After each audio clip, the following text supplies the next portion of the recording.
오늘 하나님께서 우리에게 주신 말씀은 마태복음 2장 7절에서 11절, 마태복음 2장 7절에서 11절 신약성경 일면입니다.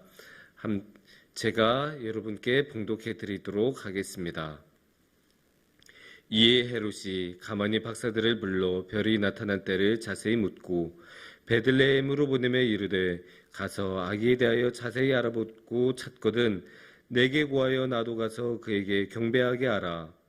박사들이 왕의 말을 듣고 갈새 동방에서 보던 그 별이 문득 앞서 인도하여 가다가 아기 있는 곳 위에 머물러 서 있는지라. 그들이 별을 보고 매우 크게 기뻐하고 기뻐하더라. 집에 들어가 아기와 그의 어머니 마리아가 함께 있는 것을 보고 엎드려 아기께 경배하고 보배압을 열어 황금과 유향과 몰약을 예물로 드리니라. 아멘. 성도님들, 혹시 신세계 백화점 본점을 요 근래 가보셨습니까? 신세계 백화점은, 특히 본점은 성탄절 장식이 화려하기로 유명합니다. 그래서 해마다 거기서 많은 사람들이 사진도 찍고 구경도 오는 성탄절 기간의 명소라고 할 수 있습니다.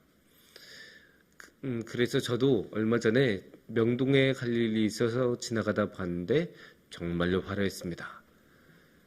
장식 자체도 아름다웠지만 이게 그 백화점의 외관 전체를 하나의 거대한 스크린처럼 활용해서 계속 영상쇼를 하는 그런 모습을 보니까 정말로 화려하고 눈길을 사로잡힐 수밖에 없었습니다.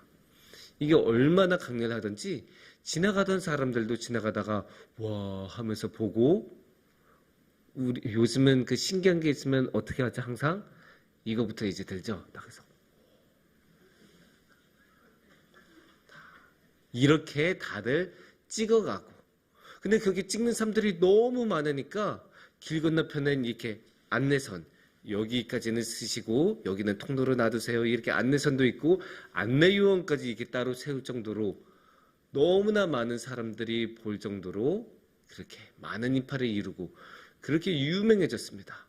얼마나 유명하냐면 심지어 그 성탄 장식의 담당자가 유키즈라는 TV 프로그램에 나와서 인터뷰까지 할 정도로 많은 화제가 되었습니다. 그렇게 화제가 된 것을 보고 또 이제 그 화려한 영상 보면서 저도 참 대단하다라는 생각을 했는데, 그래도 한편에는 씁쓸한 마음이 있었습니다. 왜냐? 정말로 화려하고 아름다웠고 또 그것을 만들기 위해서도 많은 노력을 하거든요. 얼마나 많은 노력을 하냐? 이 성탄절 장식을 언제부터 준비하냐면 2월부터 준비한대요. 2월부터 컨셉 이렇게 잡고 회의하고 위에서 확인받고 그 다음에 재료 만들고 그 다음에 이게 다 장식하고 이런 거를 2월부터 한다고 하니까 12월에 끝나면 1월 한 달씩 2월부터 곧바로 다시 시작하는 1년 내내 준비할 정도로 많은 노력을 기울이는 그런 행사인데도 씁쓸합니다. 왜냐? 그 화려한 영상, 그 아름다운 영상 속에서는 예수님이 없었기 때문입니다. 아니, 성탄절이 왜 기념하는 일입니까? 예수님이 태어나셨기 때문에 예수님의 탄생을 우리가 기뻐하고 축하하고 기념하는 그런 날이 아닙니까? 그런데 그 영상에 예수님이 없다는 것은 그 성탄절의 본 뜻에도 어긋나는 일이기 때문에 제 마음은 참으로 좋지 않았습니다. 그런데 이제 그렇게 하다 보면 우리가 왜 성탄절을 기념할까라는 생각을 다시 한번 생각할 수밖에 없는데, 그게 신세계 백화점만의 문제는 당연히 아니지요. 오늘날의 문제만도 아닙니다. 성경에도 성탄절을 기념하는 여러 가지 방식의 사람들이 있었고, 특히 예수님의 탄생을 기념하는 두 가지 부류의 사람들이 있었습니다. 하나는 동방박사들이고 또 하나는 헤롯 왕이었습니다. 동방박사들은 너무나 유명한 사람들이죠. 물론 성경에서는 동방박사들의 이름조차도 나오지는 않지만 우리 모두들 동방박사들의 이야기를 들어봤을 것입니다. 저 멀리 동쪽에서 이렇게 딱 와서 그래서 정말로 예수님을 찾기 위해서 많은 노력을 하고 아니 일단 저기 저 먼 동쪽에서 왔다는 것 자체가 이미 이 사람들이 얼마나 진심으로 예수님의 탄생을 기다렸는가라는 것을 알 수 있는 대목인데 그럼에도 불구하고 조금 더 자세하게 할 수 있어요. 얼마나 이분들이 진심으로 예수님의 탄생을 기다렸는가. 그 말씀을 보면 10절을 보시면 자세히 알 수 있습니다. 10절을 보면 그들이 별을 보고 매우 크게 기뻐하고 기뻐하더라. 그러니까 이 맥락이 어떻게 되냐면 동방박사들은 저기 이렇게 별이 이렇게 딱 이렇게 가는 것을 보고 그 별을 따라서 이렇게 가다가 어느 날 멈춰서 더 이상 못 찾고 있었는데 다시 움직인 거 보고 아 저기구나.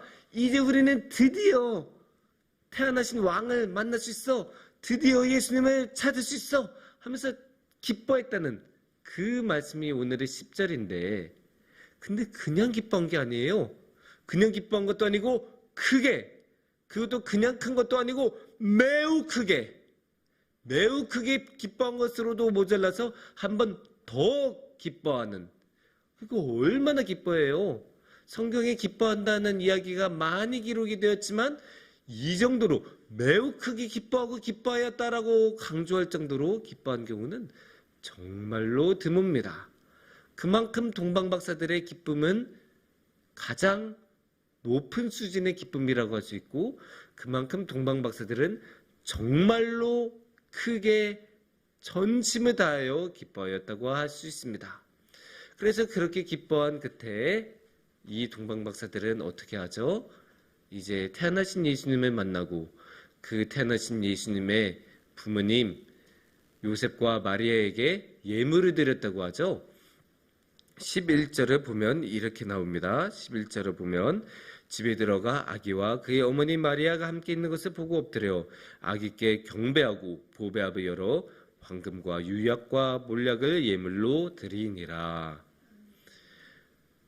예를 다하고 그 다음에 딱 저 멀리서부터 가지고 온 선물을 드리고 그만큼 우리 동방박사들은 예수님의 탄생에 대해서 전심을 다하고 진심을 다했다는 것을 오늘의 말씀을 통해서 분명하게 알 수 있습니다. 그만큼 태어나신 예수님께 경배하고 그리고 또 선물까지 이렇게 딱 드리고 그래서 왕으로 기뻐하는 물론 예수님의 탄생은 그만큼 기뻐할 만한 일이고 그만큼 예수님께서는 우리에게 너무나 소중하고 우리의 모든 것을 주신 분이시기 때문에 우리의 왕이시기 때문에 당연히 이렇게 기뻐할 만합니다. 그렇게 동방박사는 기뻐할 만한 일을 아름답게 해냈고 기뻐하는 모습에 어쩌면 모범을 보여줬다고도 말을 할 수 있습니다. 그에 반면에 오늘의 말씀에서는 또 다른 유형의 기념하는 사람이 나옵니다. 어떤 사람입니까? 헤롯 왕입니다.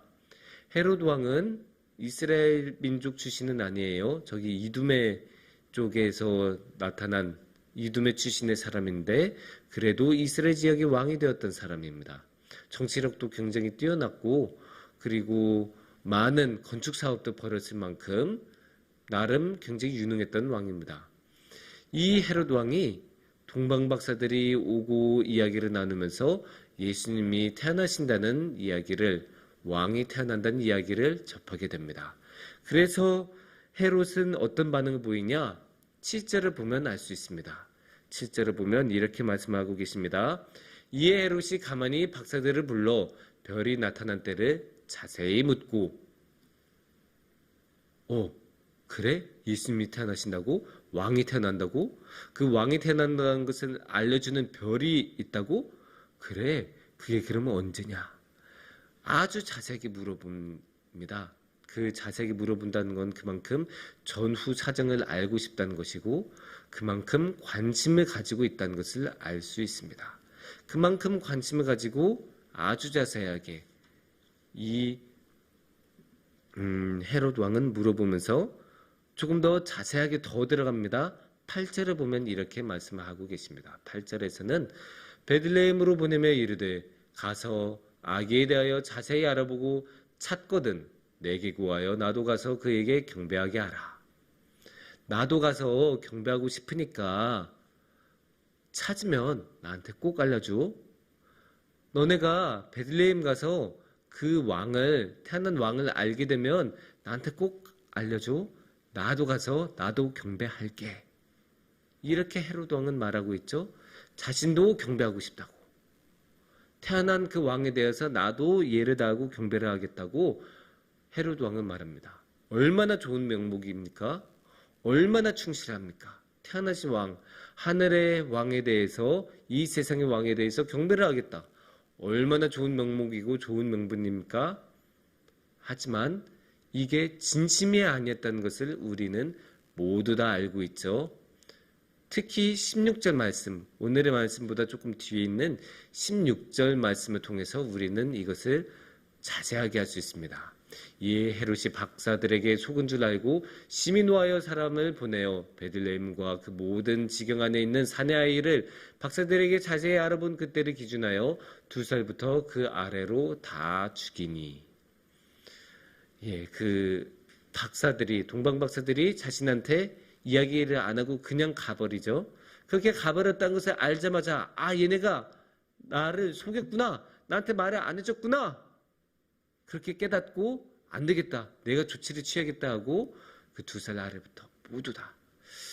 그 유명한 헤롯의 유아 살해 사건인데, 유아 학살 사건인데 어떻게 보면 성경에 나온 이야기들 중에서 가장 끔찍한 이야기 중에 하나라고도 할 수 있는 너무나 끔찍한 이야기죠.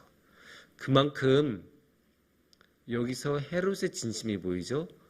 헤롯이 정말로 경배를 하고 싶어서 자세한 때를 알고 싶어 했을까요? 아니죠. 만약에 정말로 경배를 하고 싶었다면 학살을 일으켰던 것이 아니라 그 2살짜리 아이들 중에서 진정으로 태어난 왕이 누구인지를 찾아내려고 했을 것입니다. 하지만 그런 끔찍한 일을 벌인 것을 보면 헤롯의 목적은 경배하는 것이 진정한 목적이 아니고 자신의 경쟁자가 될 수 있는, 자신의 왕위를 위협할 수 있는 사람을 제거하려는 데 목적이 있었다고 하는 것이 올바를 것입니다.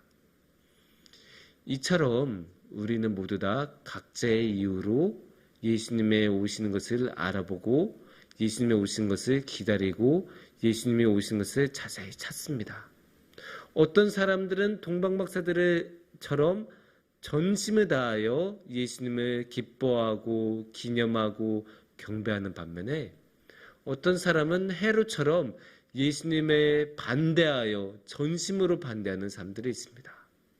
또 어떤 사람들은 헤롯 왕처럼 극단적이지는 않더라도 예수님을 자신의 편의에 맞게 이용하고 자신의 이득으로 삼으려는 사람들도 분명히 있습니다.